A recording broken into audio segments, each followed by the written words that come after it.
Little girls, they feel the heat. That good old boy done something to that good old gospel beat. Now who'd have thought a child that grew up in Tupelo would make the world go wild or shaking on a TV show? Said I'm a music man like nobody ever seen. Well, they wrapped me up in satin and made me a movie star. They said, now boy, don't act, be just where you are. I got money, cars, and women, all the fortune I can find, but I'll trade all my Cadillac for a little piece of mind. Said I'm a music man like nobody ever seen.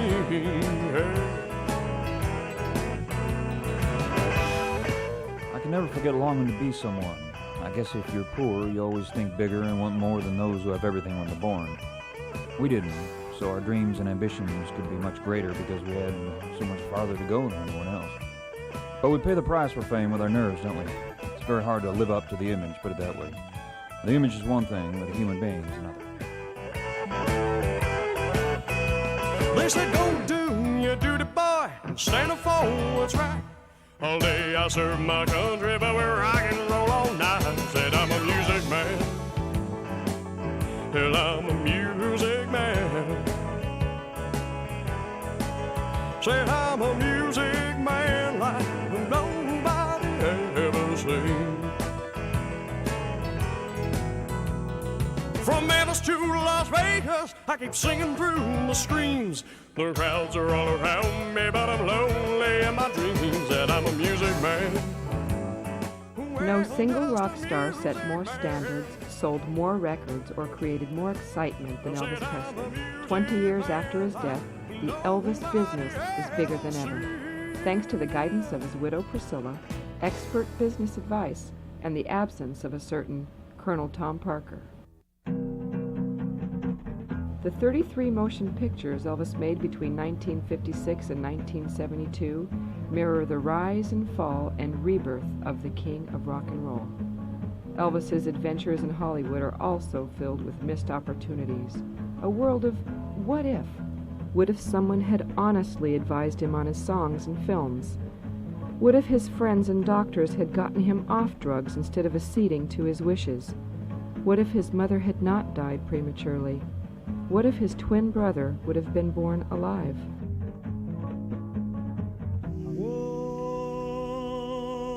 I'm singing Mary, oh Mary, don't you weep. His mother Gladys briefly dreamed of being a dancer. His father Vernon drank and chased women, a trait he inherited from his own father. They married in 1933, when she was 21 and he was 17. She became pregnant with twins, which were born on January 8, 1935. Mom always told me it was real tough having me and my brother. She was sick, she gained weight. We nearly killed her. My twin brother, Jesse Garin Presley, was first. He was dead when he was born. Mom always told me that God let me live and not my brother because he chose me to do something special. She never let me forget that. Elvis grew up having nothing. They were very poor, but the family was very involved in the church. He was taught to be respectful. He was taught the Ten Commandments. His father Vernon ended up in jail in 1938. Gladys began drinking. She coddled Elvis, shielding him from the wicked world. The boy child waited on his mother hand and foot. The child became the parent. The mother became the baby. My mama was sick a lot, so I always took care of her. I was an only child. She was very close, more than a mother. She was a friend who let me talk to her any hour of the day or night if I had a problem. I'd get mad sometimes when she wouldn't let me do something, but I'd find out later that she was right about almost everything. Living in a one-bedroom home, Gladys and Elvis slept together until he was in his teens. She'd hold his hand, walking him to school. Even when he was a teenager, he was all she had. No woman would ever be good enough for Gladys Presley's baby. She'd always try and slow me up if I ever thought I wanted to get married. She was right. It helped my career not to be married. she always said to me, beware of the blue-eyed woman, so I always have. We left for Memphis. Life was not much better in Memphis. The misery of poverty was alleviated only by the hope of spiritual salvation. The Fundamentalist Assembly of God and Prophecy was a dramatic, colorful part of the Presley life. Nicknamed Holy Rollers, disciples would vibrate, talk in tongues, and sing out, said to be possessed of the Holy Spirit. It's just a party, if you think of it. My first love is spiritual music, some of the old colored spirituals from way back. Gospel is really what we grew up with more than anything else. My mom was always playing the radio, and I could sing about every hillbilly song ever made by the time I was 9. Gladys taught her boy to always respect his elders, never mention family problems or his father's prison term. His manners and shyness around strangers often evaporated in momentary bursts of rage. Somebody once called me a sissy because I was polite. There's a man in manners. My mama always told me I could be anything I wanted, electrician or singer or whatever. She said God had big plans for me. My mama wouldn't lie. I always felt there was something missing inside me. I'd hear the voice of my brother talking to me, and I'd dream about it. Dreams tell us truths that we got to be smart enough to interpret. When I was a kid and would ask her why it was that Jesse died instead of me, she'd look back at me and say God works in mysterious ways. God took him home, took him back home to heaven. The dual identities of superheroes struck a chord in his soul. Batman, Superman, and especially Captain Marvel, who was secretly a crippled orphan newsboy until he said, Shazam! With a magic word, he becomes a flying god in a jumpsuit and cape. Unstoppable, all-powerful. The Marvel family was Captain Marvel, Mary Marvel, and Captain Marvel Jr. They weren't related by blood, but when they all had the uniforms on, they were a family and went out and helped everybody. The boys started hanging out on Beale Street in Memphis, listening to the blues men, picking up a few chords on the guitar and teaching himself to plunk the piano. He patterned his personal dress code on the black musicians who hung out in the area. Rock and roll music is basically gospel, rhythm and blues, or it sprang from that. And people have been adding things to it and experimenting with it. The color folks been singing and playing it just like I'm doing now for more years than I know. Nobody paid no mind until I goosed it up. I got it from them. I used to hear Arthur Crudup bang his box the way I do now. And I said, if I ever got to a place where I could feel everything that old Arthur felt, I'd be a music man like nobody ever saw.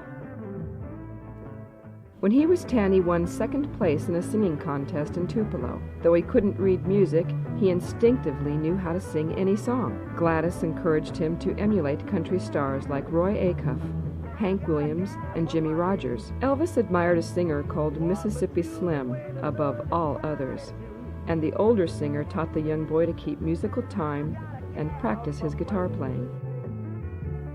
The polite young man discovered girls.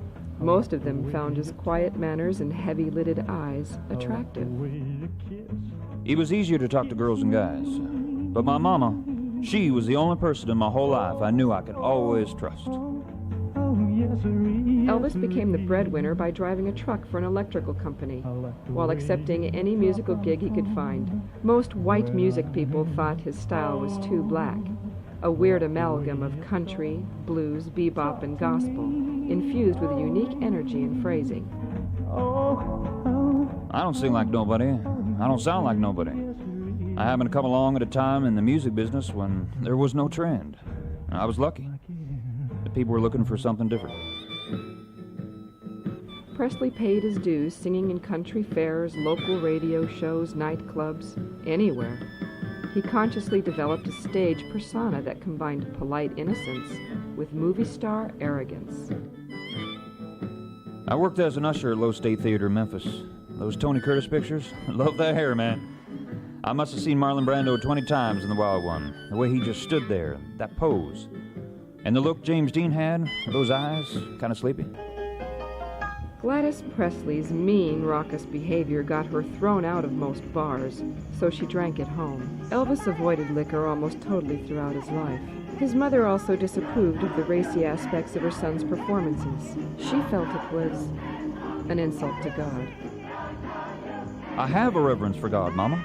It's just music. It makes me feel this way. I don't feel I'm doing nothing wrong.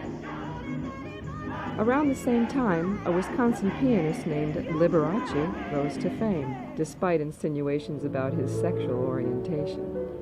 Elvis's friends sneered at the sissy image of the dressed-up pianist. Elvis admired the man's style. Man, if I could ever get people to talk about me the way they talk about Liberace, I'd really have it made. I wouldn't care what the hell they said. A quirky huckster appeared on the scene and changed the course of Elvis's life in popular music. Part low-rent Svengali, part W.C. Fields rascal, he called himself Colonel Tom Parker. Parker had managed country singer Eddie Arnold until Arnold fired him for cheating.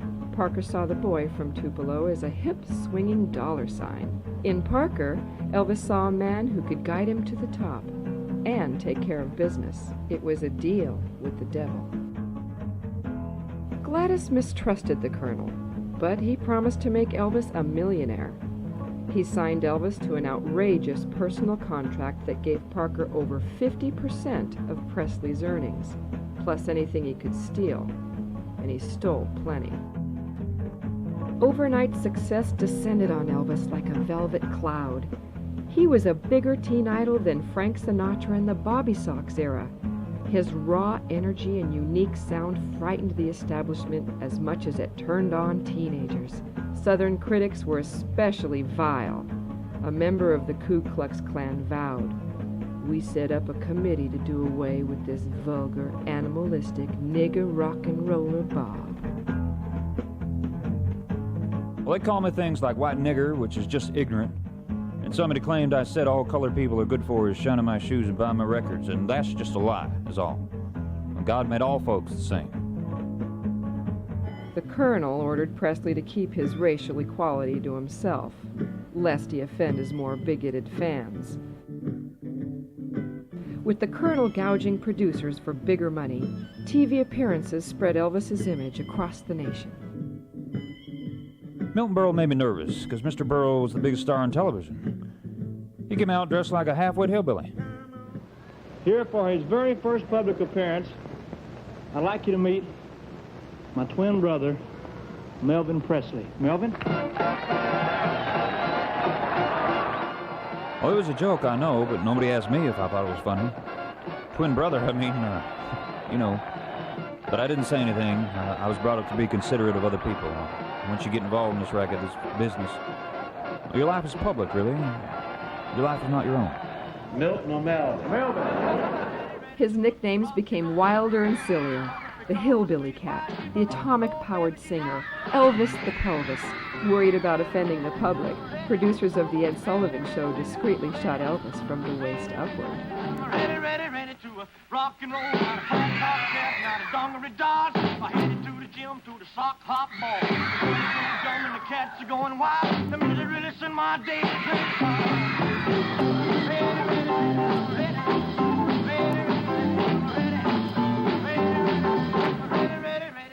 rock and roll. I wanted to say to Elvis Presley and the country that this is a real, decent, fine boy. And wherever you go, Elvis,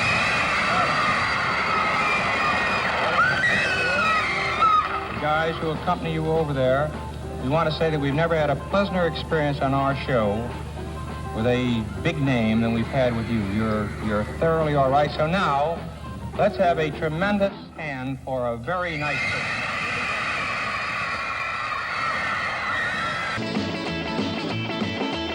The Colonel booked Elvis and his band into the Frontier Hotel in Las Vegas at $7,500 a week. They flopped. Middle America was not buying rock and roll yet. Elvis did get to meet Liberace, in whom he found a kindred spirit. Liberace was also a twinless twin. The pianist advised Elvis to drop the poor boy image and give the public what it wanted: glamour, glitter, energy. The Colonel agreed. Elvis became known for his gold lame tuxedo and later leather outfits, bell-bottoms, capes, and jumpsuits. He bought a mansion in Memphis named Graceland. and at last took care of his mother as he'd promised.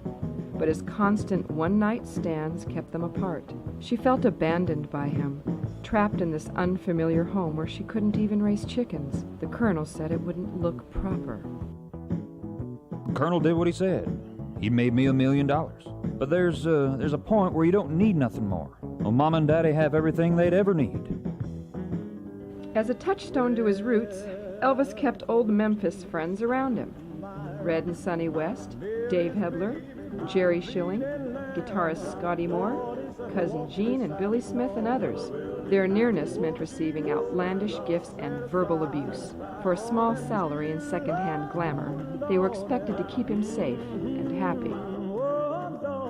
I wanted all my guys dressing the same so everybody would know who they belonged to. You know, with sunglasses and all. They look like Mafia guys. The Memphis Mafia, they call them. Well, Mafia is tight, you know. I studied it carefully. Well, there's the Don, and his word is law. Respect is what it's all about. Later on, they would keep him supplied with drugs, assault anyone who got too close to the king, and arrange for women to come aboard the Elvis train. They knew his tastes. Young, petite, and never, ever a woman who bore a child. The stage was set for Hollywood. I knew I had to move to Hollywood, and that was scary, man. I got sick.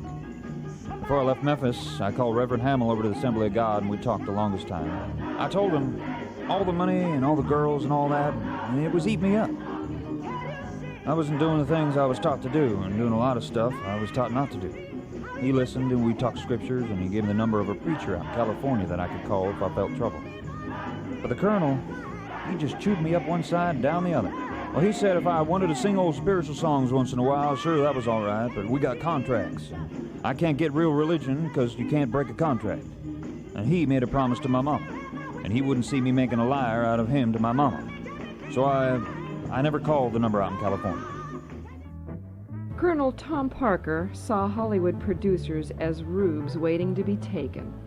He signed Elvis to a 7-year contract with Paramount producer Hal Wallace, reserving the right to sell his boy to outside producers as well. Hal Wallace had produced quality films like Casablanca and the wildly successful musical comedies of Dean Martin and Jerry Lewis. Mr. Wallace was making a picture called The Rainmaker with Burt Lancaster and Katharine Hepburn, and I was going to be in that. I wasn't going to sing, and I didn't want to. I wanted to be an actor. We did a screen test and everything. The Colonel would not see his boy billed third. The Rainmaker was made without Elvis and was a first-rate film. Instead, Elvis began his film career with 20th Century Fox. The Colonel could hold them up for more money than he was getting from Wallace.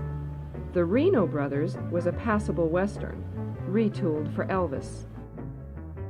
I heard they wanted Robert Wagner or Jeffrey Hunter for my part. Well, they probably would have been better because I was so new. The producer, Mr. David Weisbart, made Rebel Without a Cause with James Dean. I'd seen that so often I could recite every line. Love me tender, love me dear. Man, I had it bad for Deborah Paget. She wasn't going for it, but she was something. With that long black hair, real dark like something. She couldn't see me, just this old boy from Mississippi. I understand you've just finished a picture with Elvis Presley. Yes, and Richard Egan. It's called Love Me Tender. How'd you like working with this man, Elvis Presley? Oh, very much, Dave. He's a very nice person. He's very cooperative and friendly. Where are you off to now in your bejeweled chariot? I'm on my way home for a party I'm giving for the cast and crew of the picture. Out of the great Southwest comes the sensational adventure of the notorious Reno Brothers and the girl they fought over. The picture was a phenomenon. It would eventually make 6 times its production cost. Critics lambasted Elvis as a passing curiosity. He was determined to get better.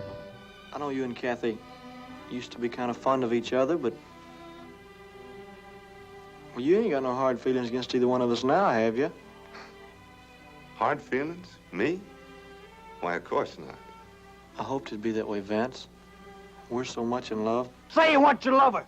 Say you ain't laid awake every night by my side thinking of him. Wishing I was Vance.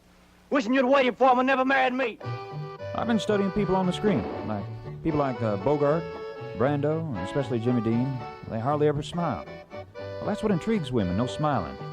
But then when they do smile, you know it's important, like a big event. So I don't want to smile much on screen.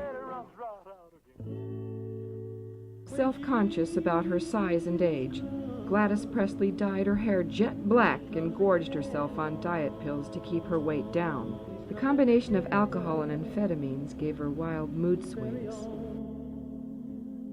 Vernon Presley was absent most of the time, drinking and chasing women. Gladys would pick drunken fights with him. Elvis was powerless to stop it. The first Hal Wallace film was to be written and directed by Hal Cantor, who accompanied Elvis to get the feel for the young man and the phenomenon. Loving You, the first big modern musical built around the fiery personality of Elvis Presley. I figure his color's yellow, don't you? Mr. Cantor and me and the band, we drove together all night from Memphis down to Louisiana, where I was going to do a show. I'd ask all these fool questions like, is Rock Hudson Jewish? Or where do you go to eat in Hollywood? And what do movie stars do when they're not, being movie stars? I told him, I don't know if I could really do acting or not, but I'll try. I told him, man, I'm 21. It's like I got all the money in the world. I'm taking care of my mama like I was promised. But it's all like a dream. It's all crazy, and it doesn't make a whole lick of sense. Fame, if your head gets too big, it'll break your neck. Just beyond the mountain lies a city. Loving You was a thinly veiled version of Elvis's real rise to fame, driven by a determined manager. The difference was, Elizabeth Scott's character actually cared about her client. I let him kiss me. Was that so wrong? He needed some kind of reassurance that he's not alone in the world. It's not my future you're interested in. It's yours.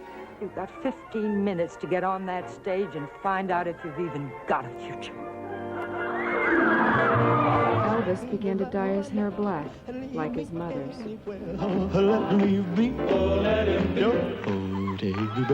Like Love Me Tender, the film was a box office smash. Parker held up Hal Wallace for more money and a new contract. The producer didn't like being squeezed by the carny huckster with that strange accent. In the meantime, Parker set up another film at a fee of $250,000 for MGM. Jailhouse Rock. Walking through a party in the county jail. The prison band was there and they began to wail. The band was jumping and the joint began to swing. You should have heard the knocked out jailbird sing and rock. The rebel image and the James Dean tradition fit Elvis like a pair of blue suede shoes. In a parallel of real life, he keeps an old friend with him on the way to the top. I guess it's just because you was so square. Baby, I don't care. How dare you think such cheap tactics would work with me? I ain't tactics, honey. It's just the beast in me. Unlike the real members of Elvis's close-knit entourage, ex-con Mickey Shaughnessy tries to knock some sense into him. There comes a time when you gotta take a hand in things, and that time is now. Don't push me, honey. I'm gonna beat hell out of you. Don't try. You're talking crazy, man. You know you got it coming, son. I said don't try. I choreographed that jail stuff myself, with a dance director, swinging around the pole and all. Ministers denounced him as a good-for-nothing device of the devil. Catholic archbishops forbade their young church members to listen to his music. The hypocrisy of the clergy puzzled Elvis, who remained a God-fearing country boy, after his own fashion. The Reverend Billy Graham said, "I wouldn't let my daughter cross the street to see Elvis Presley perform." After Elvis recorded several gospel albums, Graham said Elvis would make a great evangelist. A Des Moines, Iowa clergyman said, "Elvis Presley is morally insane." I have not sold my soul to the devil. It's only music. Everybody's nuts. Some of us just see it more clearly, that's all. They all get theirs. Young girls crashed through doors and sneaked into his dressing room to maul him. The sight appalled Gladys Presley for many reasons. I told her, if you're gonna feel that way, you better not come along to my shows, because that stuff is just gonna keep right on happening, I hope. The specter of military service loomed over the colonel's protege. With the possibility of Elvis away from the microphone for 2 full years, Parker arranged a series of recordings. Well, I'm no different than anybody else. When they want me, I'm ready. I'll have a ball until they call me, and after they call me. You know, when he was dating Natalie Wood, the story goes, Kazan wanted to use him in a movie with Natalie Wood, and he was not allowed to do that. King Creole had been adapted from a racy Harold Robbins novel with James Dean in mind. With good songs and a cast that included Walter Matthau and Carolyn Jones, it became a down and dirty glimpse into the Bourbon Street alleys and clubs. The director, Michael Curtiz, had made scores of films with Errol Flynn, Betty Davis, and Humphrey Bogart. You're a pretty fancy performer, ain't you, kid? Now you know what I'll do for an encore. I would have loved to hear stories about Errol Flynn and Bogart, but Mr. Curtiz, he just said I looked fat. Well, I stayed off food and did diet pills for 2 weeks and lost 10 pounds. I don't know, I still think I look fat. And I'm longing to. Me and the boys, we partied a lot, and New Orleans is the place for it. Ronnie, what are you doing here with this man? How'd you get into this? How do you get out? Reviewers actually praised Elvis's performance. Stay a while. Well, they said I looked like a real actor. I told the colonel that's what I wanted to do. If rock and roll were to die out, then I'd try to keep on top of the pictures. That'd be my best chance. Boy, when I get out, after my first picture with Hal Wallace, it's the non-musicals for me. The U.S. Army drafted Elvis Presley, granting him a 2-month deferment to finish the film. As soon as it was done, Elvis was shipped off to serve his country. Elvis Presley no longer has that rock and roll beat. The tempo is 1, 2, 3, 4 for Private Presley. He's at Camp Chaffee, Arkansas, beginning his 2-year Army hitch courtesy of the Memphis Draft Board. Like any ex-civilian raw recruit, the king of rock and roll will be keeping time to non-hip bugle calls. Involuntarily retired, the gyrating guitarist's departure from the public eye left his blue jean fans all shook up, so we hear. But Elvis doesn't seem to mind at all. Publicly, Elvis was a patriotic young draftee. Here today, gone tomorrow. I want to do my duty, and I'm mighty proud to be given the opportunity to serve my country. All I want to do is be treated like an ordinary GI. He was up at dawn, commanded at the whim of everyone who outranked him, which was most of the U.S. Army. Man, what in the hell am I doing here? Colonel Parker, that old son of a bitch, he done it. He could have fixed it, and he didn't. He could have got me out of this. In 1958, Gladys Presley was 46 years old. Drinking, diet pills, and depression contributed to her premature death. Oh, God. Everything I have is gone. It was my fault, all of it. I was out being famous, and she was home dying. She was the only woman I ever loved, the only woman I could ever love. If I'd have been there, it would have been okay. Oh, God. I've lived my whole life just for you. Elvis never recovered from the loss. The colonel swooped in. Like other family secrets, the facts of Gladys's death were locked away. The colonel made sure Elvis knew who held the key. The world's most famous draftee shipped out to Germany from New York in September 1958. I could be herding sheep next year. I could drop off the face of the earth any old time. Like in Scripture, the Lord giveth and the Lord taketh away. Back in the States, the colonel kept the home fires burning with a constant release of Elvis RCA recordings made before his tour of duty. Unlike most GIs, Elvis lived off base in Germany, protected against fans by military police. The colonel ordered the Memphis Mafia to insulate him. Keep strangers away. While in Germany, he met the 14-year-old daughter of an Army sergeant, Priscilla Ballou. She became a regular companion, though he made sure she remained a virgin. That was Elvis's choice, but it was also an order from the colonel. Rockabilly rival Jerry Lee Lewis had sabotaged his own career by marrying his own 14-year-old cousin. The Colonel would not have his boy hit by a similar scandal. There were plenty of girls of legal age to fill the gap. Well, there was some story about a studio wanting me to be in West Side Story as a lead. Like it was going to be me and Bobby Darin and Paul Anka, Fabian and Frankie Avalon as the Sharks and the Jets, the two gangs. Nobody ever tells me these things. I heard it from the Colonel, and he told me the film wouldn't be any good because I'd get killed in the end. My fans never go see a movie like that. Ended up it won an Oscar for Best Movie. That was a better film than anything I ever did.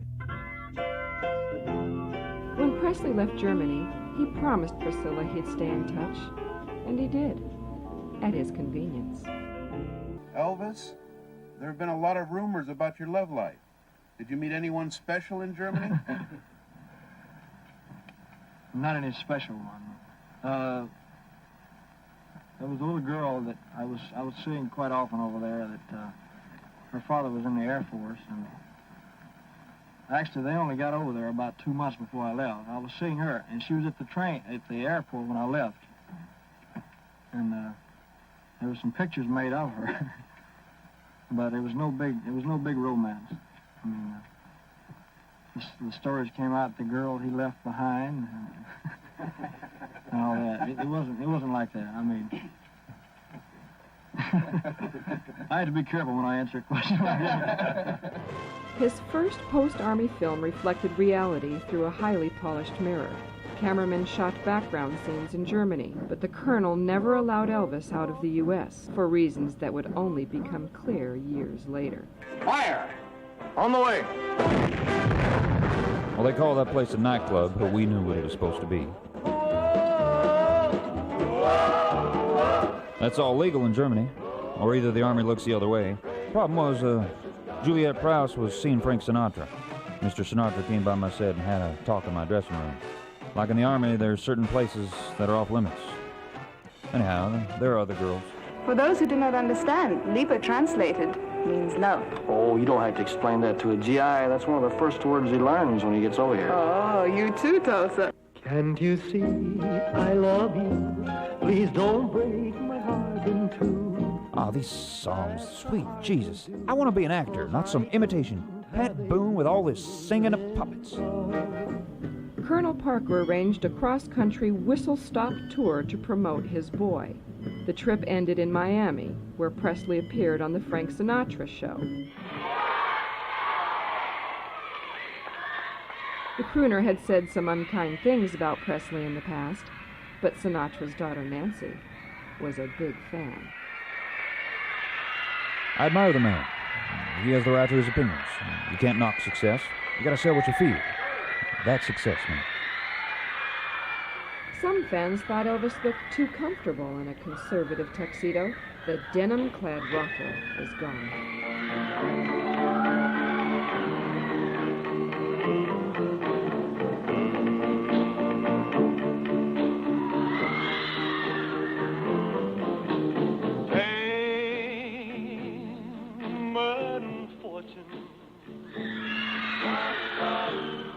How empty the hay can be.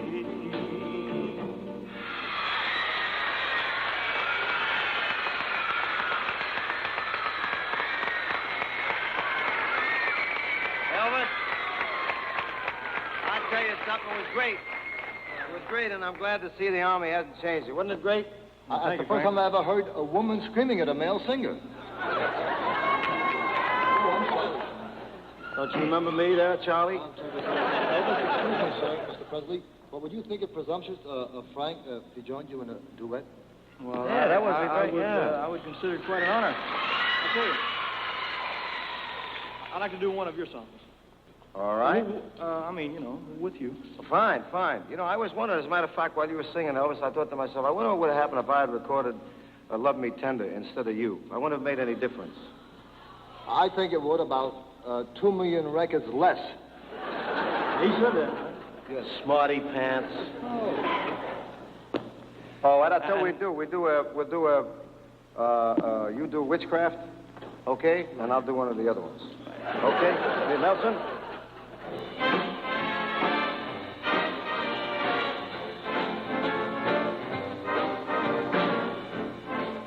work in the same way, only in different areas. Love me tender, love me sweet, never let me go. You have made my life complete, and I love you so. Those fingers in my hair, that's why I come hither stare. That strips my conscience bare, it's witchcraft. Nancy, you've met Mr. Presley, haven't you? Of course. How are you, Mr. Presley? You can call me Elvis. Oh, You thank call him Mr. Presley, cause on account of she's been spoken for. That's the way the cookie crumbles. That's the way the cookie crumbles. GI Blues proved that Presley was as big as before. Instantly, he was pushed into more recordings and another film. Well, Flamin' Star was a real good character, part Indian like me, part Cherokee. I memorized the whole script. The director was Don Siegel, who did Invasion of the Body Snatchers and Dirty Harry. Colonel Parker, he wanted me to do a song riding on a horse like some old Gene Autry movie. Mr. Siegel said, no, sir. I sang the title and then a party scene is all. I want to save one of them, Dave. Now you're talking foolish. When you talk like that, you sound like a... Yeah, well, that wasn't what I was going to say. You don't feel it like I do about Ma's death. I'm Indian. And I'll never forget the whites killed her because she was Indian, too. Elvis again received good notices, and his critics started to reverse themselves. Maybe he wasn't a passing fad. I've always liked challenges. I like to prove I'm better than yesterday. When I made it as a rock and roller, folks said I couldn't do ballads. Well, I did, and they liked it. Same with songs like Peace in the Valley. If I come out on top, fine, I'll be happy. If I lose out, nobody will hear me complain. There's no fun in making a hit unless you deserve it. I flew Scylla out to Graceland. I had to tell her father there wasn't any funny business, and there wasn't. I wanted her pure. We dyed her hair black like mine, because she was prettier that way. Though Priscilla Ballou lived with Presley at Graceland, she remained a virgin. Her presence was kept from the public. The insanity of fans kept Elvis from mixing with crowds. Instead, he would buy out a roller rink for his friends or screen movies privately at Graceland. One he never showed was Loving You, which had shots of his mother in the audience.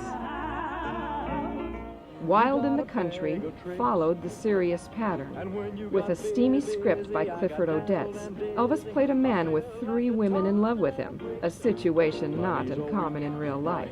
The director was Philip Dunn, who had written How Green Was My Valley. Wild in the Country was a straight part with no songs. Colonel done a deal about me singing and then told the producers. Mr. Dunn, the director, got real sore and even quit. The Colonel told me we'd make more money if the films had songs in them, period. And that was that. Mr. Dunn came back and we finished the movie. You're wild, Glenn, just like me. Unhappy wild. There's a lot of gossip started about me and Tuesday Weld like we were going to get married. Priscilla, she'd call after reading this stuff and I'd tell her there's nothing to it. At least that's what wise men all say. So smile when you kiss me. Tomorrow you may cry, but I'll be true to you in my way. Profits of Wild in the Country and Flaming Star were less than the early films. To the Colonel, that proved his point. Fans wanted music, not drama. With Hal Cantor writing and veteran Norman Taurog directing, the Elvis movie was born with Blue Hawaii. I'm a poor Hawaiian beach boy, a long way from the beach. Exteriors were shot in America's newest state. The distance from Tennessee gave Elvis plenty of opportunity to indulge in matters he never allowed himself with Priscilla. Work. She's jealous. The smart mouth of Jailhouse Rock became an ex-soldier do-gooder surrounded by yards of willing female flesh. Don't you like it? Oh, I love it. And I thank you for thinking of me. Oh, I wasn't thinking of you. I was thinking of me. From here on out, the formula always included a character for the older generation to identify with. Here played by Angela Lansbury, who was actually only 35 at the time. Far away away from the crowd all alone upon the beach. I'm gonna dance with Frenchie. Excuse me, Mr. Garvey. Sir, why can't we settle this? Did I say move? Chad, please. Oh, go on. Turn him loose, sis. Turn that tiger loose. Instead of getting the best songs available, Colonel Parker strong-armed songwriters into kickback schemes that filled Parker's wallet. The result was a string of forgettable tunes. The exception on this soundtrack was a mainstream love song.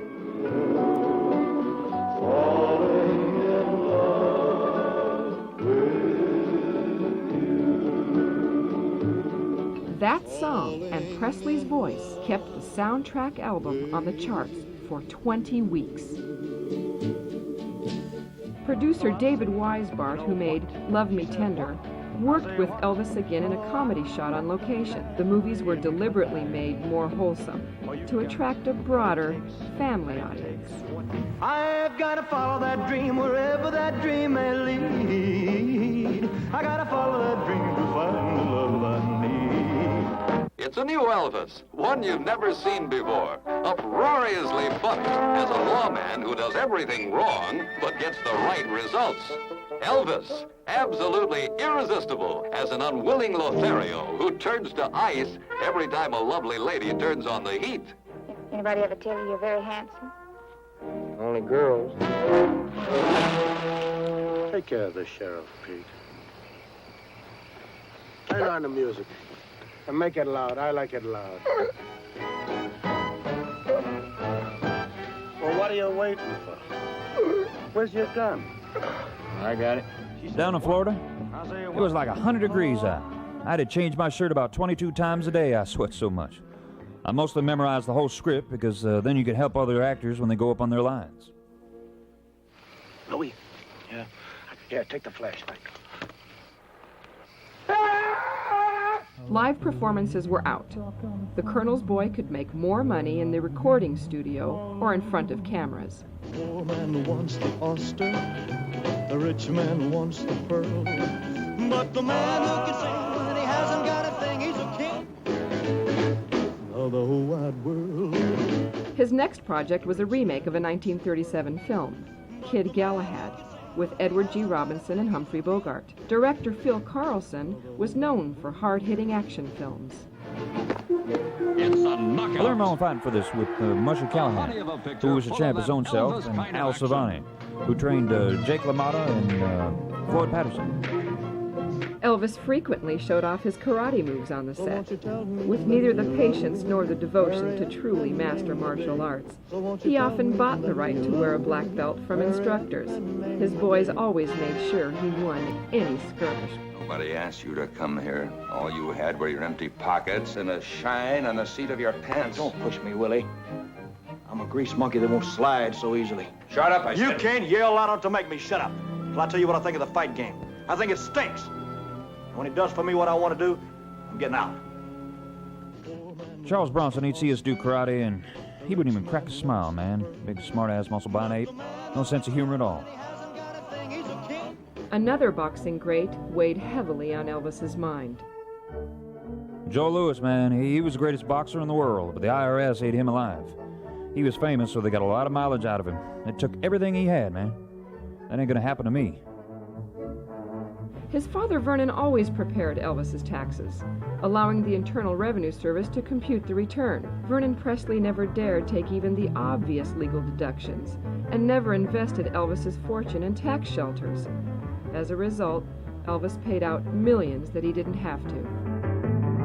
By the end of 1961, Elvis seemed everywhere. Blue Hawaii was a huge hit. Wild in the Country was still in release, and there were 2 other films in the pipeline. Well, there was a good script called Too Late Blues, a real drama about a jazz man, a gritty kind of part. The Colonel said it was a cheap sort of thing, and John Cassavetes wasn't a real director, just an actor. Bobby Darin did it instead. I really wanted to play in Sweet Bird of Youth, but the Colonel said Tennessee Williams, who wrote it, he was a pervert and I shouldn't have no part in the picture, because people would talk. So they got Paul Newman. Elvis and his entourage returned to Hawaii. By now, Wily Colonel Parker had solidified his hold on Presley's music. Top-ranked composers refused to go along with the Colonel's kickback demands. As a result, most soundtrack albums contained far more misses than hits. I gave a letter to the postman. He put it in his sack. In exchange for a chance from Hal Wallace to adapt the play Beckett to the screen, Oscar-winning writer Edward Anhalt stirred up the usual Elvis ingredients. The salty story of a two-fisted guy who wanted to own his own boat more than anything in the world, while every girl on the shore was trying to own him. Don Juan and Casanova rolled into one. But in the boat, it's girls.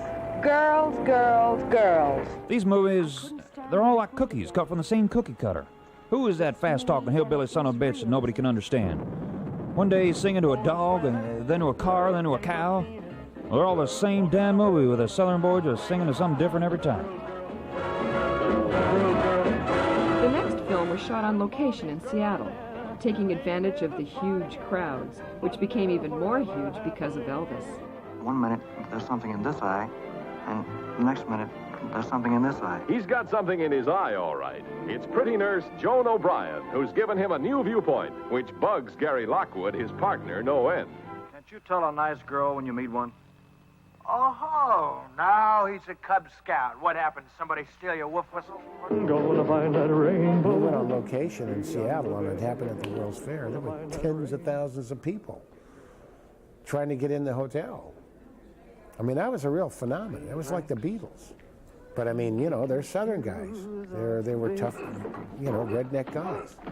They had their own style of doing things. You'd go up to the house to eat with Elvis up in Beverly Hills, and there'd be, 50 people at dinner. Did this man really give you a quarter to kick him? Yes, he's some kind of nut. Gags and gangsters. Get moving. Come on, move.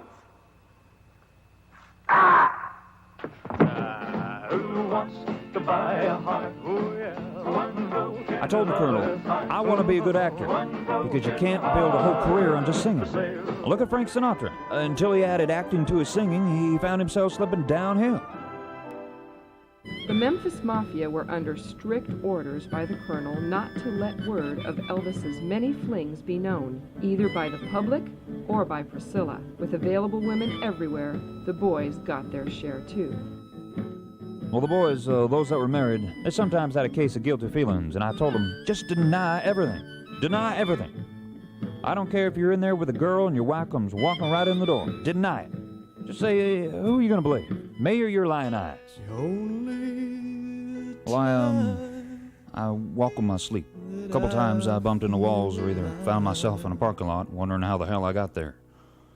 The Colonel, he laid into the boys. Told them they better watch out for me, and that's why they're there.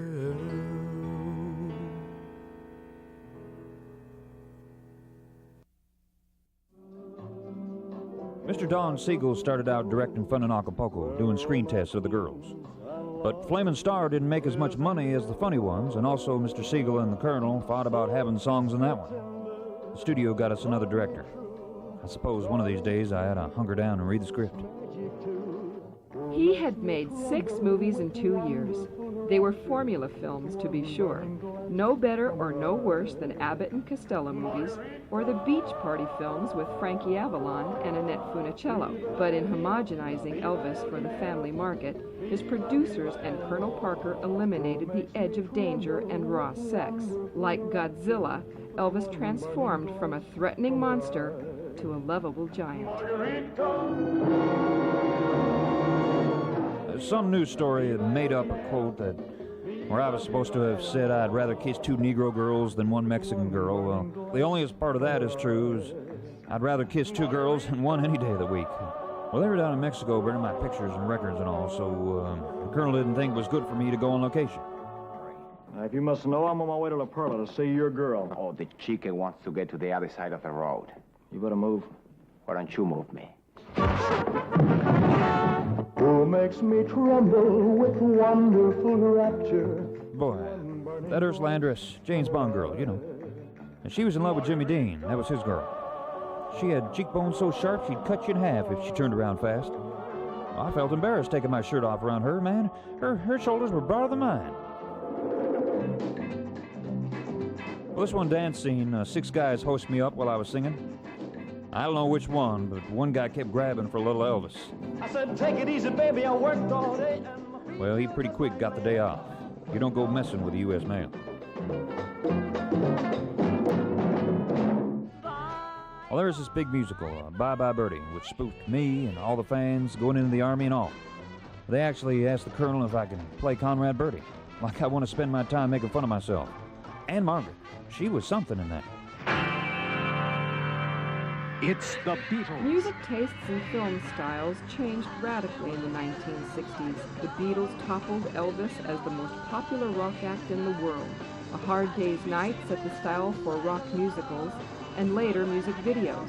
The Beatles idolized Presley, but Elvis himself was ambivalent about them. When you're the top gunslinger in town, everyone takes a shot at you.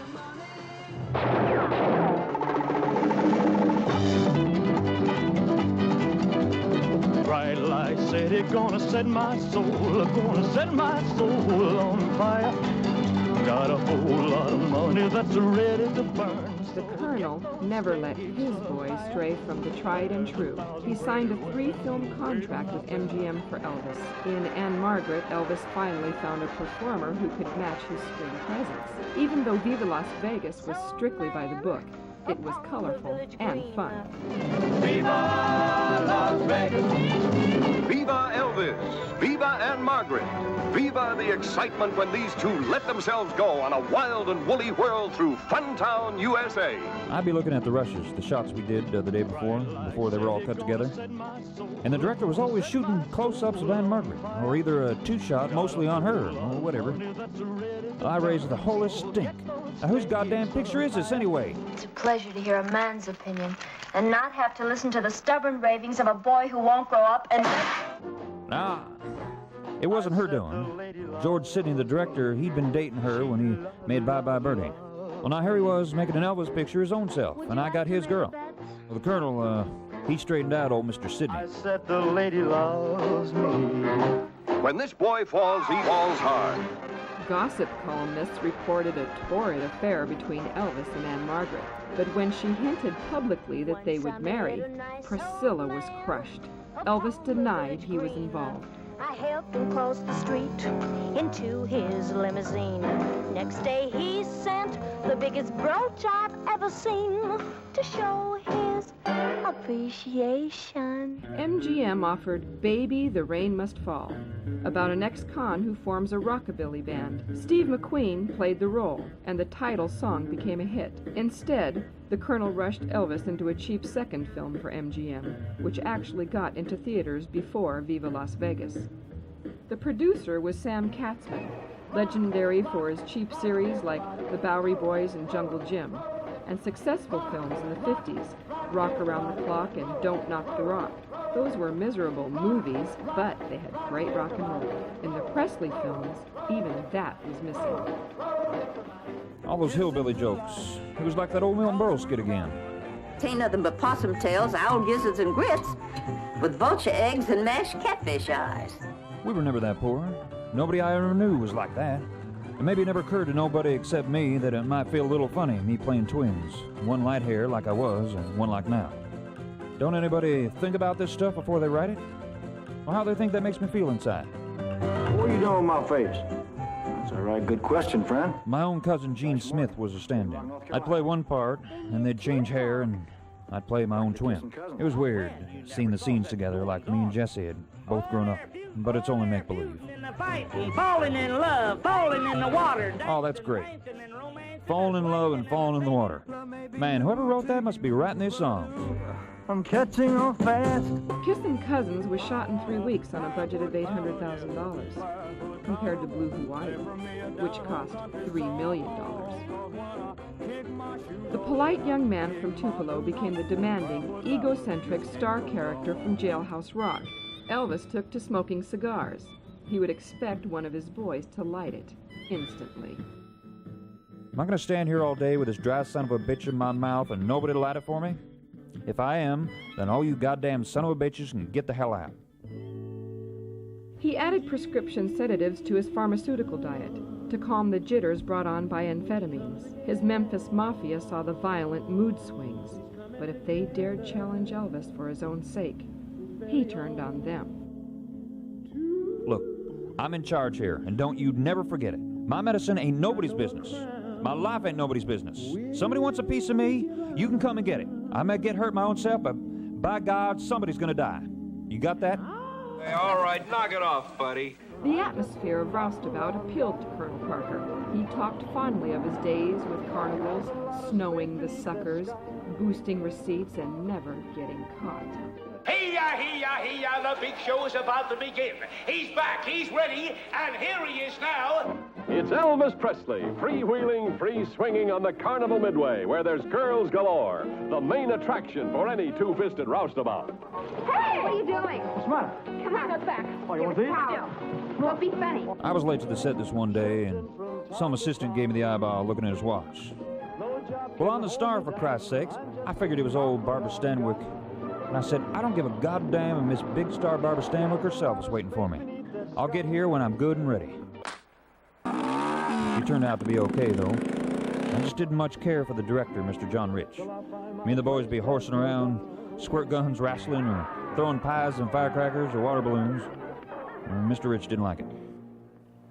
You know what you just did? Yeah, now forget it, mister. Here, take another ball. That's Kathy up there, Joe. Kid, I told You keep out of this. Look, I'm a real peaceable man, son, but I'll tell you what I'm gonna do. I'm gonna pick up one more ball, and if you're still standing there after I throw it, I'm gonna break your spine. I was with John Rich not too long ago, who directed Roustabout, and we were kind of discussing that. I think they had problems, is all I can say. I wasn't there, but I think there was kind of an atmosphere when I got there that everybody seemed to be mad at everybody, you know. Come on. No, that's karate. That goes with the sickle. Come on. I liked Elvis very much, and he's very shy and very sensitive, and you could say things that could kind of offend him, you know, but even when you weren't trying to. You could just kind of see him back away for a little bit, but he came back. But you know, it's what I mean. He was very sensitive about stuff that he didn't know that much about. I met up with Robert Mitchum. I always thought Thunder Road was great. And he did practically everything in it. He starred in it, mostly directed, sang the title song. He told me he thought I was a good actor who needed a good script. Well, come on, man. Well, there's nobody a better actor in movies than Robert Mitchum.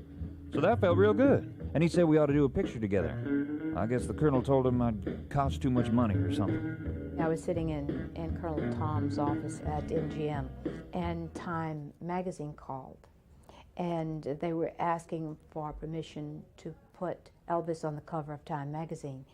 And Colonel Tom said, well, fine, that'll be $25,000. And Time magazine supposedly said, you don't understand, we'll help, we're a big help. And Colonel Tom said, you don't understand, we don't need your help. Or I'm just a puppet on a string. Girl Happy was produced by Joseph Pasternak, who had made crowd-pleasing musicals since the 1930s. Elvis pursued co-star Shelley Fabre, but she was uninterested. Despite that, or perhaps because of it, she became his favorite co-star. Love is in the air. What's the matter with you? My father is paying you to take care of me. I think you ought to get more for his money. I'm not a detective. I'm a father. Oh, I've just been informed that she's in jail. Jail? A jailbreak going the other way. How did you get in here? The boys dug a tunnel. The boys dug... Then there's more?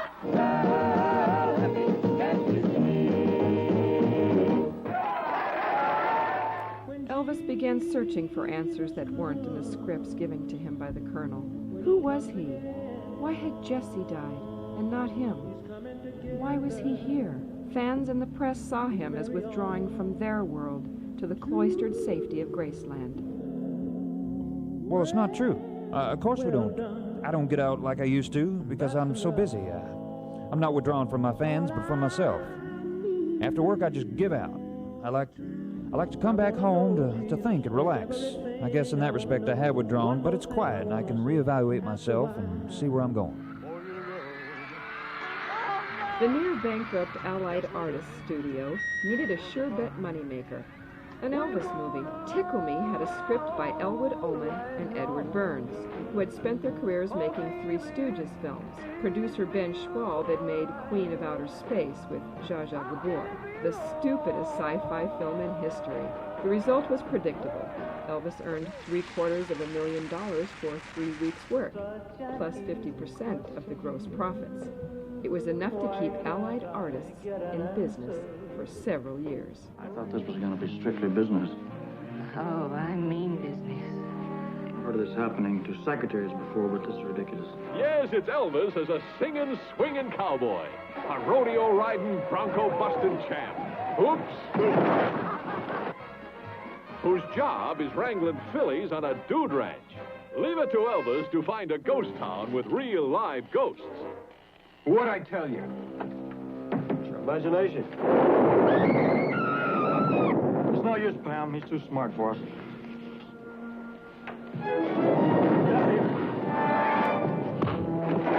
Is it all real?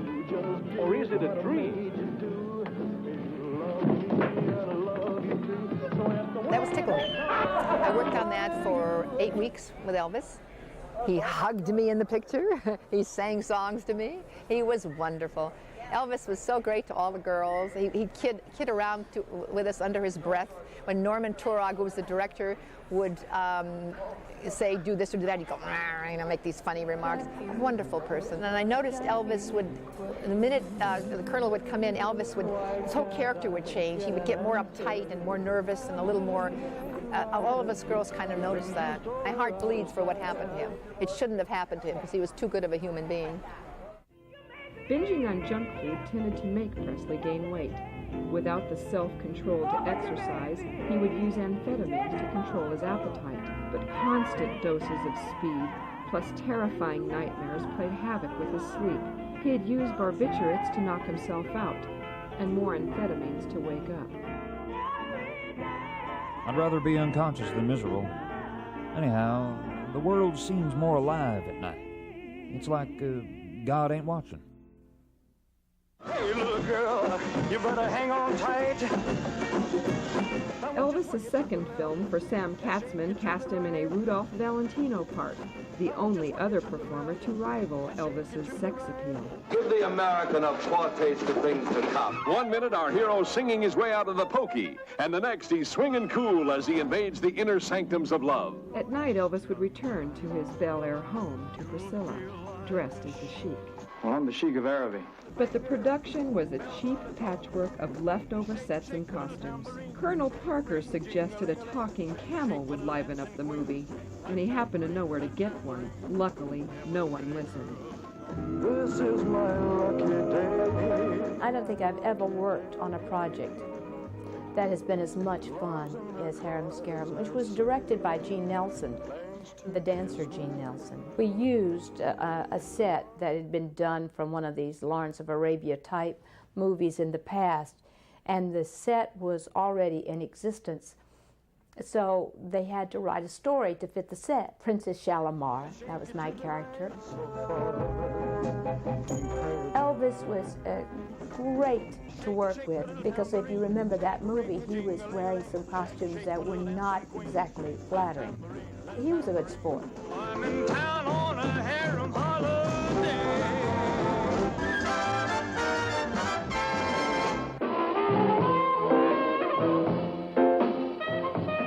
Independent producer Edward Small, noted for low-budget costume films, made Frankie and Johnny. The best Colonel Parker could get for Elvis was $650,000, $100,000 less than before.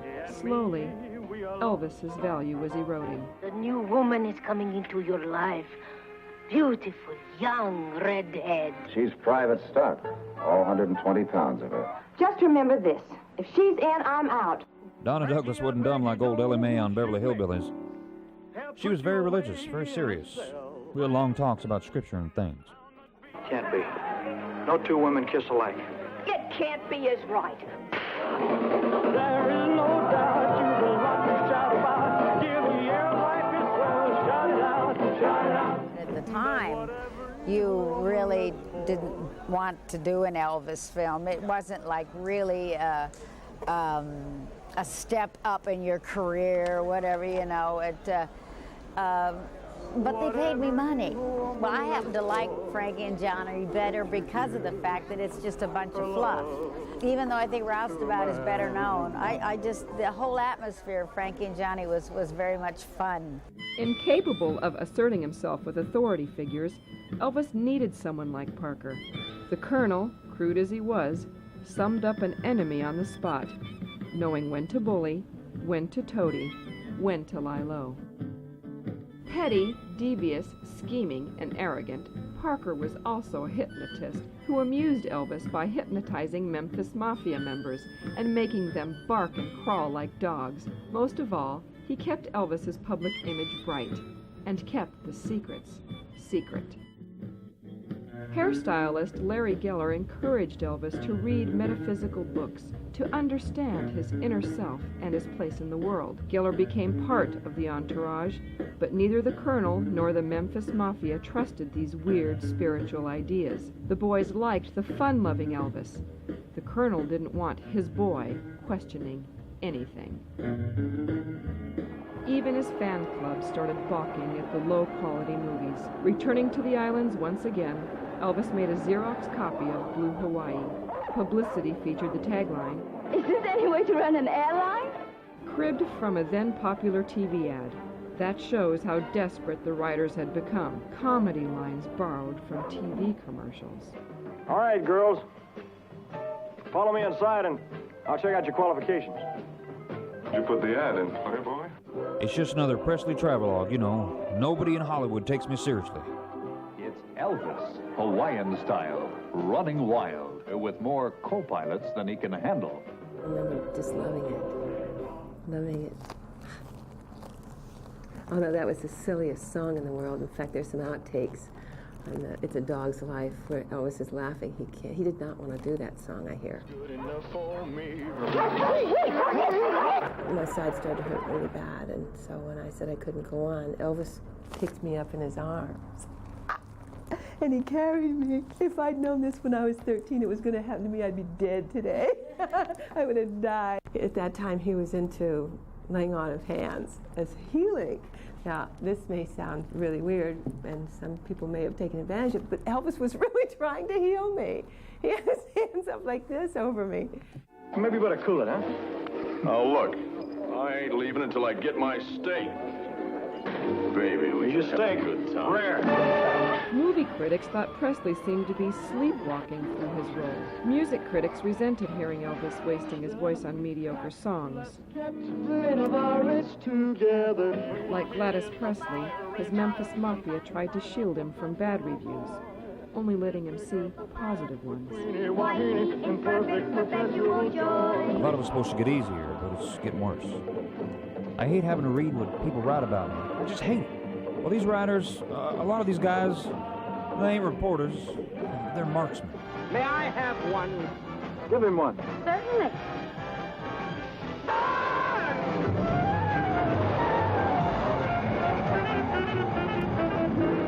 Spin Out began as a script written for Sonny and Cher called After Midnight. With the addition of a race car background and a dog, it became a typical Elvis vehicle.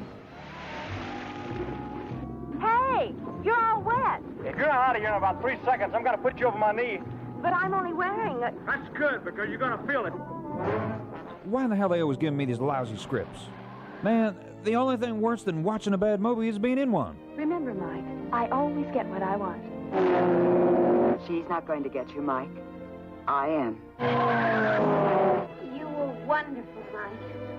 I look fat. And these songs, man, ain't none of them worth a cat's ass. Like that before. Elvis is in trouble. Double trouble. A lame combination of James Bond and swinging London, Double Trouble was set in England and Belgium, but filmed entirely in Hollywood. The Colonel never let Elvis travel overseas. With a wild combination of music and mystery, jewel thieves and jeweled women. But you've had so many women in your life. Must be the maternal instinct. What? That you bring out in chicks. Little mothers can't see to leave your love. What are you complaining about? You're married. That's what I'm complaining about. Comedy was provided by the Weir brothers, sort of a low-rent German version of the Ritz brothers. Well, sir, you gotta accept the bad with the good. I know I'm doing the best I can. Easy Come, Easy Go dealt with the changing times in the way Hollywood usually does. It made fun of them. Oh, that thing.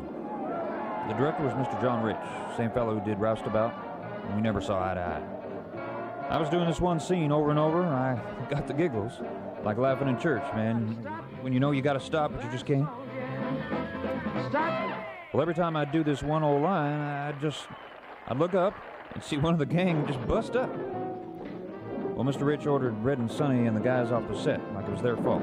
Well, I laid down the law. I said to nobody and everybody in particular, these pictures are supposed to be fun. They're comedy, just fun, you know. And we should be having fun doing them. And when it's not fun anymore to make them, then maybe we should just stop making them. Well, the boys stayed, but it wasn't much fun. Not anymore. Some kind of new group therapy? What are you protesting? Well, if you don't know, I'm certainly not going to tell you. Take over, Wade. You know I've got to worry till you bring your groovy self on home to me. Elvis has a winning streak that couldn't be broken until he found a gorgeous, groovy government agent in his slipstream. Don't good night and goodbye me, Miss Internal Revenue Service. Get your hands off You gotta me. listen to me first. Speedway paired Elvis with longtime friend Nancy Sinatra. Priscilla always suspected more than friendship. Elvis always denied any relationship to Scylla. Hey, little girl, you're about the wildest thing I've ever seen. When I'm with you, baby, I'm a loving machine. Years later, when Priscilla gave birth to Lisa Marie, Nancy Sinatra threw the baby shower. You just said the magic word. Bambake? Yeah. I didn't want to do one of those films again. It was the same old thing, I told them. The producers from United Artists come up to the house and listen, hey, yeah, we'll change some lines, we'll put in this and that, and yeah, right. You know something, Paul? I would have traded everything you've ever given me for one thing. For trusting me. I always trusted you. Just trying to make things easy is all. That's just it, Paul. I don't want things easy. I want to be able to make my own mistakes and work them out. The Orange Bowl Regatta has a purse of $10,000. You win it, we'll split it 50-50.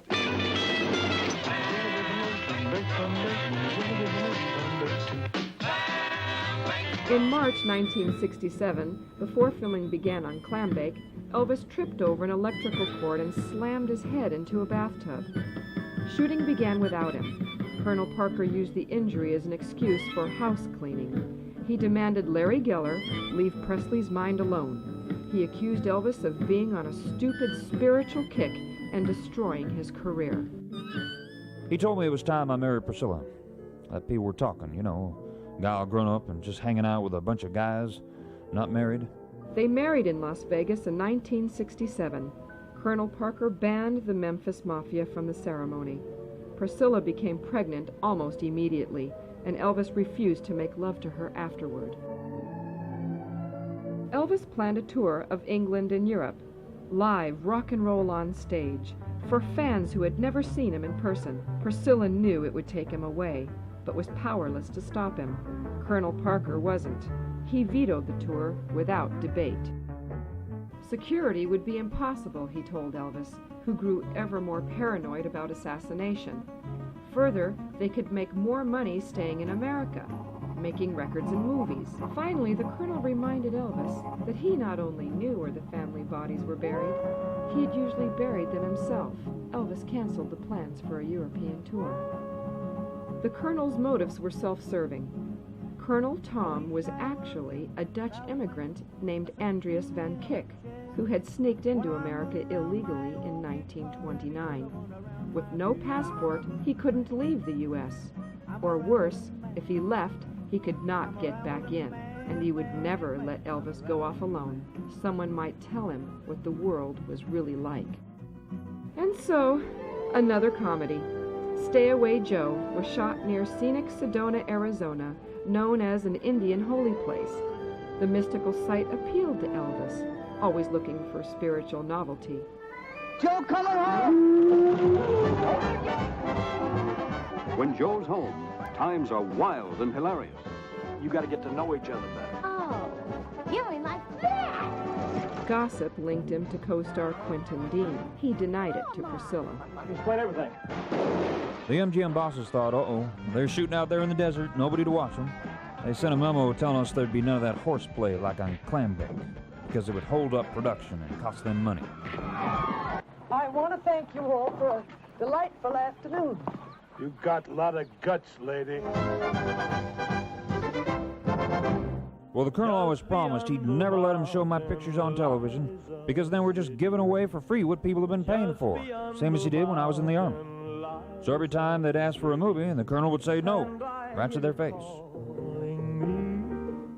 Typically, Parker simultaneously negotiated with all three networks to broadcast Elvis movies for the right price.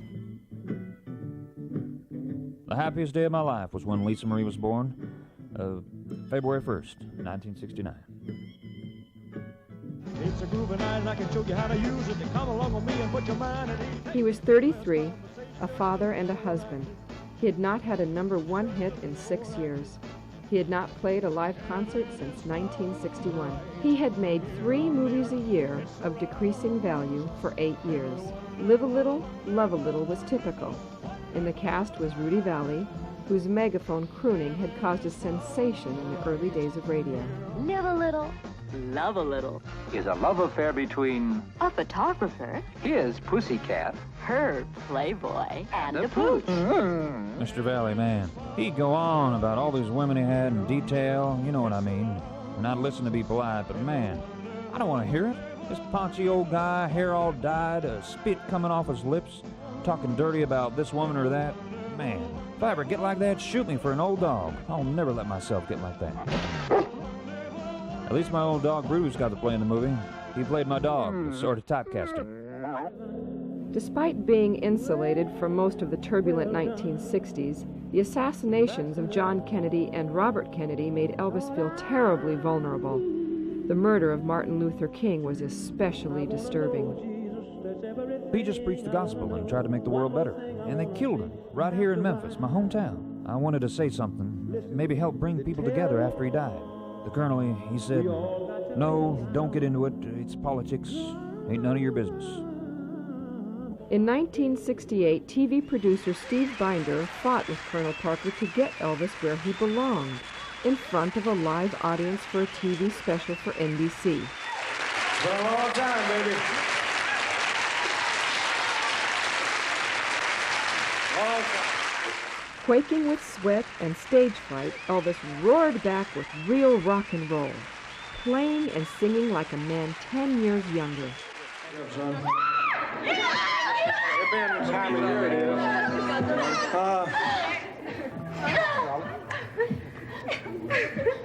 It being the time of the year that it is. Hey, will you excuse me a minute?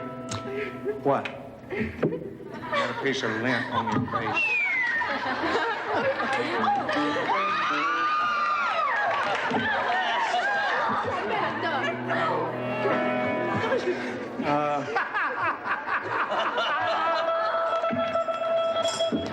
Never ceases to amaze me, baby, I'll tell you. In the wake of the TV special, he returned to Las Vegas, where he had dramatically failed in 1956. He was a smash. I will never sing another song, act in another movie, or do anything I don't believe in, from here on out. But the Colonel quickly reinforced the wall between his boy and the world. There were contracts. Breaking your word was something Presley's father would do. Elvis obeyed. Charo was a late entry in the spaghetti western arena, shot in Arizona. The writer-director Charles Marquis Warren was a veteran of TV westerns like Gunsmoke. This would be the last film role to show a hint of the sullen star of Jailhouse Rock or Kid Creole. Don't move, Jess. On his neck, he wore the brand of a killer. What do you got in mind, Jess? All you gotta do is turn around and walk outside. If we don't set Billy Roy free, Vince Hackett will blow your whole town apart. Oh, my God! It's been over a year. I wondered how long it would be before you'd come back. I look weird with a beard, man. Weird beard. The boys, they grew beards too. At least I didn't sing, except for the title. Director John Schlesinger sent Colonel Parker an adult drama script, asking if Elvis would do the role of an innocent country boy in the big city. Elvis thought it was great. The Colonel turned it down flat. Midnight Cowboy won the Oscar for Best Picture, with John Voight in the role. His next film began as a vehicle for Glenn Ford, then for Dick Van Dyke. Combining music, comedy, and melodrama, it was a strange change of pace. Not like the plotless musicals, but not especially good either. It's Elvis Presley. He's the boss man of a groovy traveling tent show. It's a little wicked and wild. Weird and wacky. The trouble with girls is walloping way out entertainment. Two in the middle and I can't dance Josie. Two in the middle and I can't get around. Don't you swing down, sweet cherry, stop and let me ride. Swing, stop and let me ride. Rock me, Lord, come and easy will I got home on the other side. I had to tell the Colonel I wouldn't act in another thing like that. Who was that guy looking at me in the mirror, you know? I'd get sick. I mean, real sick. My stomach had knots throwing my guts up. I couldn't respect myself. The relations between negotiating parties must be honest and intimate. Oh, what do you propose?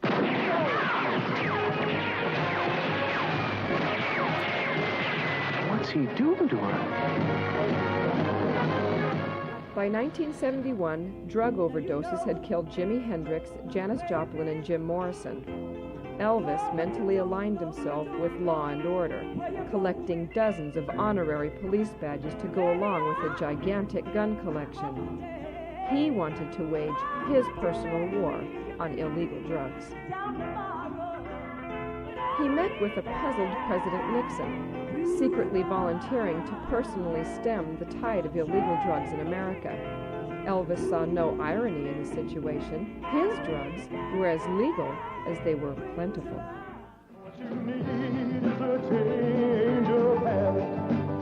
A change of habit. His interest in social problems and things spiritual helped make a change of habit, a serious change of pace. We're going to reach these people. We've got to be accepted first as women, then as nuns. Claire Ward came onto the set. I just stopped everything and sang with her. Everybody was in a fit because we weren't getting the movie done, but shucks, man, she's my all-time favorite gospel singer. An idealistic doctor and three sisters of mercy doing their thing in a tough city jungle, facing situations hard to cope with. Romance beyond their bounds. This was the second time I played a character named Carpenter. That's more than just coincidence, man. Scripture says, you look for the signs. I get a feeling there's a message here. Like maybe there's somebody else. I'm just gonna lay all my cards on the table. But this place can slow you down, you know what I mean? I wish there were an easy answer. Let's try to find a way, Michelle. Reviews were blistering. The completed movie was called notably unsuccessful and possibly Presley's worst film. If this had been Presley's last film, his screen career would be drawn in a constant downward arc.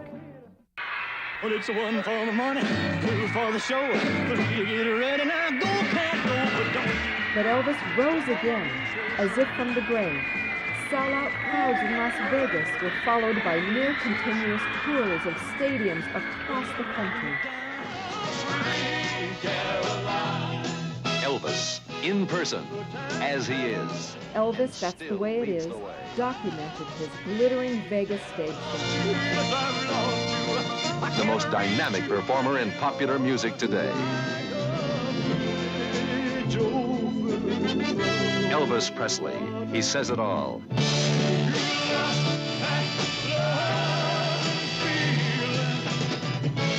Now, Elvis 70.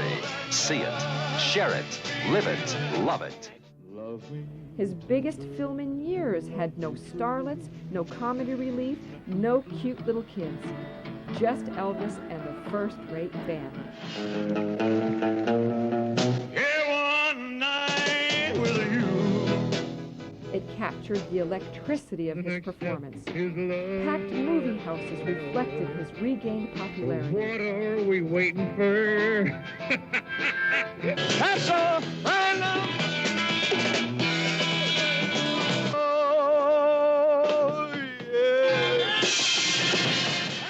Fans who loved Elvis in the 50s brought their kids, and they learned to love him too. My daughter went to see the show Tuesday night, and she got kissed by Elvis, and she hasn't washed her face since.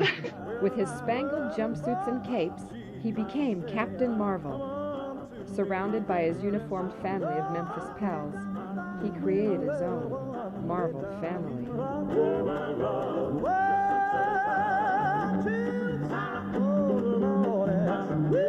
When I was a boy, I was a hero in comic books and movies. I grew up believing in a dream. Well, now I've lived it out. That's all a man can ask for. The only time I feel alive is when I'm in front of my audience, my people. Well, that's the only time I really feel like I'm human. The Colonel set up a grueling, continuous tour schedule. Stoked by the love from his audience and larger doses of uppers and downers, Elvis threw himself into the only world he knew, his music. They called him the King.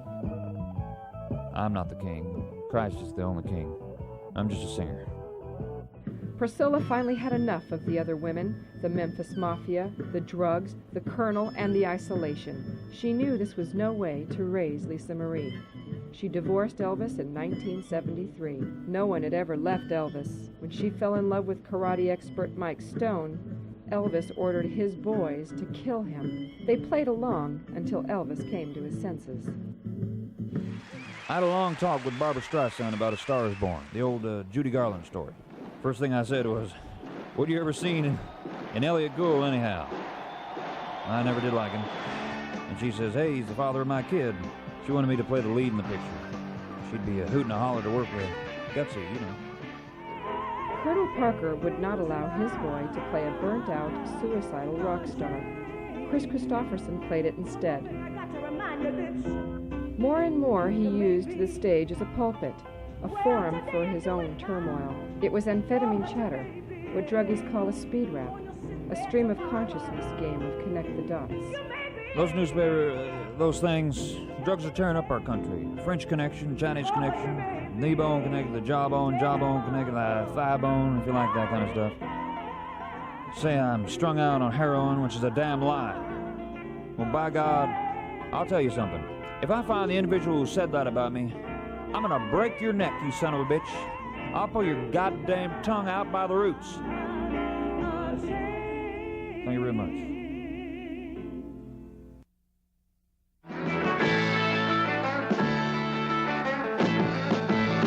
A second documentary, Elvis on Tour, showed the frenetic pace of the city-to-city live performances.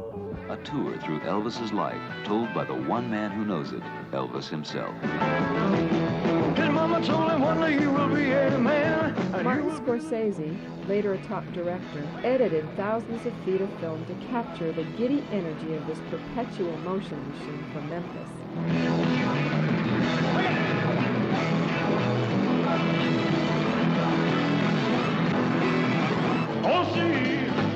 The film tried to show the real Elvis, but couldn't. Divorced, exhausted, Elvis brooded in hotel suites and the luxurious prison of Graceland. I know Christ is coming real soon. We don't have long on this earth.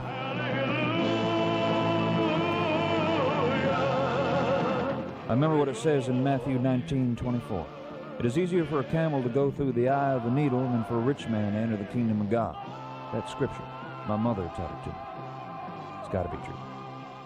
Vernon Presley fired 3 long-standing members of the Memphis Mafia, Red West, Sonny West, and Dave Hebler. They collaborated on a book that would tell the truth of their boss's drug problems. Elvis saw this as one more betrayal. He wondered where his millions had gone, and finally considered leaving Colonel Tom Parker. He could never trust anyone in his life except his mother, and she was gone.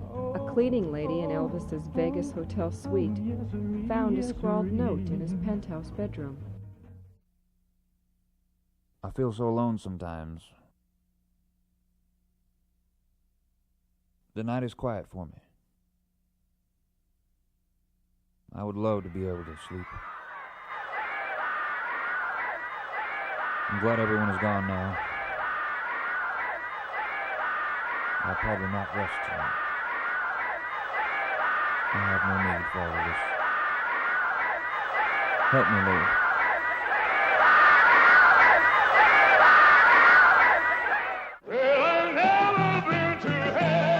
Girlfriend Linda Thompson left him. She could not bear to watch Elvis hurt himself, nor would she mother him. Elvis on tour won a Golden Globe for the Best Documentary of 1972. Elvis cheered from the audience. Then, back on the road, chronic headaches, fatigue, insomnia, intestinal problems, late nights brooding about the death of his brother and his mother, the lights, the roar of the crowd, then, always, the total solitude. He was grossly overweight, unbearably isolated, unbelievably lonely. Ladies and gentlemen, Elvis has left the building.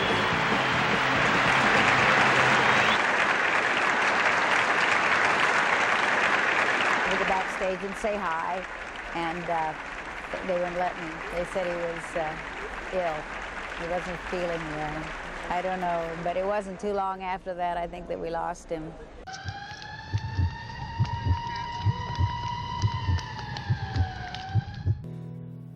Sometimes I feel like I just won't survive. It was August 16th, 1977, exactly 19 years to the day of Gladys Presley's funeral. What profiteth a man if he gains the world and loses his own soul? Life is more than just drawing breath. I'm just tired of being me. I ain't no saint, but I've tried never to do anything that would hurt my family or offend God. I figure all any kid needs is hope and the feeling that he or she belongs. If I could do anything that would give some kid that feeling, I'd believe I had contributed something to the world. Long after I'm gone, what I did will be heard and seen by somebody. I just want them to get the best of what I had. Well, I'm a music man. Said I'm a music man. Yeah. Said I'm a music man like nobody ever seen. From Memphis to Las Vegas, I keep singing through the screams. The crowds are all around me, but I'm lonely in my dreams. And I'm a music man. Well, just a music man. I said I'm a music